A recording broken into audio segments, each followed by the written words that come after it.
Est-ce qu'on marche sur la tête? Question chaque matin que l'on se pose dans l'actualité, et on est servi avec le feuilleton Oudéa Castéra au ministère de l'Éducation. Alors c'est le pompon depuis hier, avec l'enquête que doit piloter elle-même la ministre sur Stanislas, l'école où sont scolarisés ses enfants. Dans cette histoire, on marche complètement sur la tête. Le premier épisode, vous vous en souvenez, la ministre se prend les pieds dans le tapis lorsqu'elle est interrogée vendredi dernier, juste après sa nomination, sur le fait que ses enfants sont dans le privé et pas dans le public.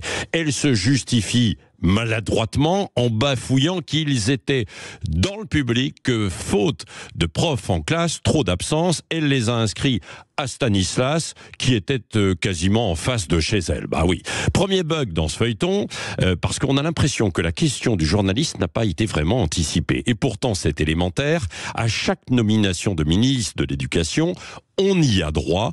Où sont scolarisés ces enfants? Dans le casting, ça pouvait être évité, ou alors les éléments de langage, comme on dit, auraient dû être travaillés pour éviter le cafouillage. Ensuite, il y a donc ces nouveaux épisodes. Rétropédalage, excuses publiques, rencontres tendues et claquage de porte avec les syndicats, visite à l'école publique en question, et donc consécration, la révélation que l'école Stanislas fait l'objet d'une enquête administrative ouverte par l'ex-ministre Papendiaï à propos de certaines pratiques éducatives et de l'enseignement religieux catholique.